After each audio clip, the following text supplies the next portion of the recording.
Bonjour Clémentine, bonjour à tous. Comme tous les lundis, on est ensemble pour 10 minutes de sport. On va revenir sur tout ce qui s'est passé sur les terrains locaux ce week-end. Aujourd'hui, on va parler de handball, de basket et de MMA, mais on commence tout de suite avec du foot et la première victoire de Marnaval en Régional 1. Ils sont enfin là, les 3 premiers points de Marnaval cette saison en Régional 1 pour les joueurs de Cédric Husson. Victoire 1-0 à domicile face à Saint-Mézières hier. On écoute l'entraîneur au Marnais. Plus que là, effectivement, les 3 points super importants, évidemment. Et évidemment, on ne peut pas avancer sans gagner le match. Mais toujours pareil, on a un travail de fond depuis 2 mois dans le contenu. Donc c'est là-dessus que je me fixe surtout. C'est ce qu'on a réussi à produire par intermittence au niveau du contenu. Voilà, mais la victoire est là. Les résultats, c'est une image, c'est notre niveau par rapport aux équipes qu'on rencontre. Mais dans la continuité du jeu, je pense que tu l'as constaté les précédents matchs, on met quelque chose en place. Et là, ça s'est traduit par une victoire parce qu'on a rencontré une équipe qui est plus de notre niveau que les premiers matchs, et puis le temps que ça se mette en place. Voilà. Donc j'espère que ça en appellera d'autres, mais voilà, on reste focus sur notre équipe et sur le travail qu'on a à faire. Et dans le même temps, le Chaumont FC a concédé une courte défaite 1-0 aussi face à Pagny-sur-Moselle. Nos 2 équipes aumarnaises sont donc à 3 points dans ce championnat. Et le week-end prochain, c'est le retour de la Coupe de France et du 4e tour avec 7 équipes locales qui sont toujours en lice. Oui, exactement. Vous voyez ici les affiches de ce 4e tour. Marnaval et Chaumont défieront respectivement les Cheminots-Bragard et Pont-Sainte-Marie. Et s'il y en a une qui supportera Marnaval, c'est bien Nelly Reb. Aujourd'hui, elle s'occupe de la buvette du club. Mais il y a 50 ans, elle devenait la première footballeuse française à signer un contrat professionnel. Nelly Reb, Bragard de naissance, a dédié sa vie au foot et est allée jusqu'au capitanat de l'équipe de France. Portrait d'une passionnée du ballon rond qui a marqué l'histoire du sport féminin. Juillet 1970. Alors qu'elle est en tournoi à Reims avec la sélection nord-est, Nelly se fait repérer par un entraîneur italien. Quelques jours plus tard, elle quitte sa Haute-Marne natale pour la toute première fois et arrive à Turin. Là-bas, la Marnavalaise devient la toute première footballeuse française à signer un contrat professionnel. Ma mère, elle a pleuré. Elle m'a dit, je ne la reverrai plus. Et j'ai dit, si, tu me reverras. Et mes frères, ils étaient heureux pour moi. Hein. Ah oui, oui. Puis c'est un exploit parce que tout le monde a parlé à Marnaval. Hein. À l'usine, tout ça. Pour moi, ça représentait beaucoup parce que je ne savais pas déjà ce que c'était qu'un contrat signé au foot. Et puis, les filles, elles étaient contentes de me recevoir en Italie. J'étais la première. Et puis, pour eux, c'est un exploit d'avoir une étrangère dans leur équipe, quoi. S'en suivra pour celle que l'on surnommait la Copa à Jupon, une carrière hors norme. Capitaine de la Juventus de Turin et de l'équipe de France, pendant une quinzaine d'années, Nelly fut une pionnière du sport de haut niveau en France. Et là, c'est l'équipe de France. Là, je suis là. Là, je suis là. Je suis la plus grande. Ah moi, c'était un honneur. Hein. Puis en plus, j'étais capitaine, alors c'était un grand honneur pour moi. Une fierté comme il n'y en a pas deux. Hein. Pour ça, il n'y en a pas beaucoup qui peuvent être capitaines. Alors, l'équipe de France. Mais moi, c'est un honneur pour moi. Hein. Aujourd'hui, à 78 ans, le foot est encore très présent dans la vie de Nelly. Si vous la cherchez un dimanche après-midi, il y a de fortes chances de la trouver au stade des Aciéries de Marnaval. Et plus précisément, dans la buvette qu'elle tient à chaque match depuis des années. Voilà, monsieur. Merci Nelly. On sait qu'elle est toujours là. Il peut faire moins 15, plus 30. Nelly, elle est toujours derrière le comptoir.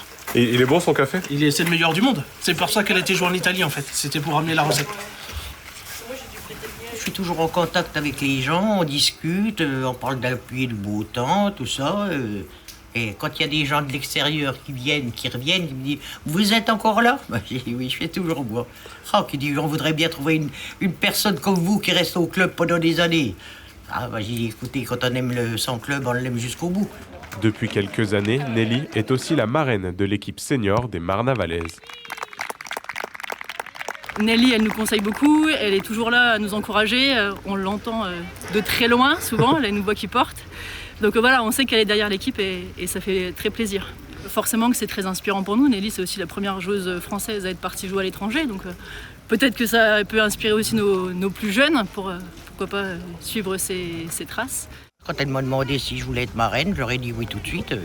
Oui, comme ça je suis avec eux, je participe avec eux. Eden, voilà. Même si je ne joue pas, je tiens le maillot, je garde toujours les couleurs. Hein. Ça oui. Je serai toujours au bord de la touche, à les encourager. Je serai toujours là. Le stade de Marnaval, là où tout a commencé pour Nelly, le lieu grâce auquel elle est devenue à jamais la première. C'est bien, allez, on y va. Basket avec Vitry-le-François qui trébuche dès le deuxième match. Après leur victoire lors de la première journée, les joueurs de Patrick Virmont ont été dominés cette fois par les Franciliens de Juvisy. Défaite 74-60 pour la Gauloise qui devra se reprendre avec la réception de Beuvrages dès ce samedi. Et sport collectif toujours avec du handball. Cette fois-ci, c'était un retour attendu mais qui était un peu manqué, Gaël. Hein. Ça faisait 10 ans que le gymnase Pergaud que vous voyez n'avait pas accueilli un match de championnat senior de handball. Ça sera une anomalie gommée cette saison avec le retour enfin du Saint-Dizier handball. Mais les joueurs de Patrick Kountaoui, pour leur première à domicile samedi soir, se sont inclinés d'un petit but face à Langres, 28-27. Et ce samedi, les championnats du monde amateur de MMA démarrent. Et pourquoi on en parle aujourd'hui? Parce qu'un Bragard va y participer. Issan Guérard, combattant Bragard formé au Fight Club de Saint-Dizier, il sera pour la deuxième année consécutive. Mais ce week-end, c'est avec beaucoup plus d'ambition qu'il sera en Ouzbékistan. Ces mondiaux seront vraisemblablement sa dernière compétition dans le monde amateur, lui qui souhaite passer professionnel en 2026. C'est donc tout logiquement le titre mondial qu'il vise. Nous l'avions rencontré à l'entraînement avant les mondiaux 2024 et déjà à l'époque, il ne cachait pas ses ambitions. Regardez.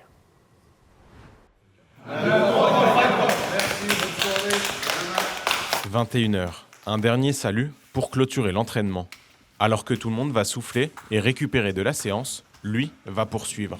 Comme chaque soir, Issan va enchaîner des rounds supplémentaires face à plusieurs combattants et du travail technique. On est dans les extra rounds, là. Ça y est, l'entraînement il est terminé, il va refaire encore ces 3 rounds. Même fatigué, il le fera tout le temps. C'est ça qui est bien et je pense que c'est ça qui fait qu'il en est là où il est aujourd'hui. 5 heures d'entraînement par jour, 7 jours sur 7. Sur la technique, il n'y a pas grand-chose parce que je suis KO, mais j'essaie de défendre beaucoup, là, être bloqué. Tout ça, c'est le prix à payer pour atteindre les objectifs? Ah ouais, même plus encore. Plus. Mais ça fait du bien d'être fini.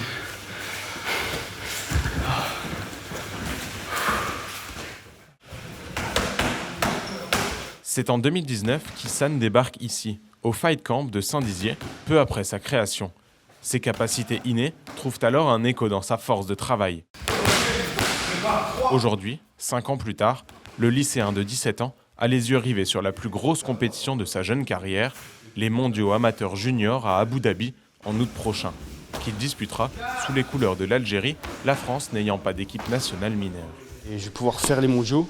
Là, c'est pas que je me rends pas compte, mais c'est que je suis pas encore dedans. Je pense que quand je vais voir la salle, que je vais me dire là, ok, c'est maintenant. Et ça me fait vraiment plaisir de pouvoir représenter ma nation, mes origines. Le but, c'est de venir frapper directement le point qui frappe la jambe au cas où on n'a pas de protection. En fait, il est super complet, c'est un vrai produit MMA par rapport à d'autres combattants qui sont issus plus de la lutte, plus du pied-point, plus du sol. Issan, il est complet sur tous les compartiments. Il peut lutter, il peut striker, il peut soumettre au sol, il a un gros cardio. Vu que c'est des règles spéciales pour les mineurs, pour les championnats du monde, on va vraiment travailler le sol et la lutte. On va vraiment essayer de taffer ces compartiments-là. Derrière la bagarre pure et le contact, l'aspect tactique du MMA a toute son importance. Une réflexion qu'affectionne particulièrement Issan. Moi, ce que j'aime bien justement, c'est que je vais contrôler le gars, il va essayer de partir, du coup je vais devoir le suivre. C'est un peu un jeu d'échecs. Ok, je prends sa main, ok, il bouge, je vais retourner dans son dos, je vais retourner. Et moi, j'aime bien la réflexion, en fait, cette réflexion-là.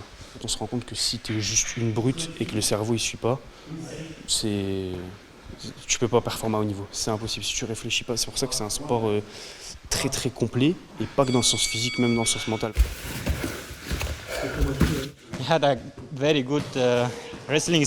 Il a de très bonnes capacités en lutte, il est très bon en saisie et en frappe. J'espère le voir un jour au plus haut niveau en MMA. Aujourd'hui, le potentiel du gamin de Saint-Dizier est indéniable dans la cage. Ses ambitions, quant à son futur dans le MMA, sont à la hauteur de son talent.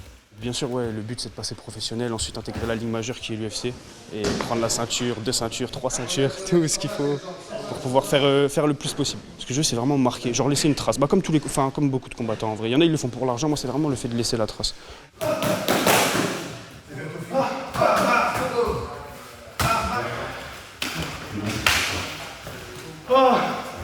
22h, comme chaque soir, c'est lui et son coach qui quittent le dojo en dernier. Normalement, le travail est fait. Une journée de plus. Une journée de plus au bureau qui rapproche peut-être Issan des sommets mondiaux du MMA. Et on se quitte avec le rendez-vous de la semaine, ce sera du trail. Du trail, oui, mais en nocturne, direction l'île-en-Rigaud dans la Meuse, pour le trail des Portes de Meuse, justement. 12 ou 31 km au cœur de la forêt et en pleine nuit. N'hésitez pas, ça vaut le coup. Merci Gaël, on te retrouve lundi prochain pour un nouvel Infosport. Bonne semaine à tous et à lundi.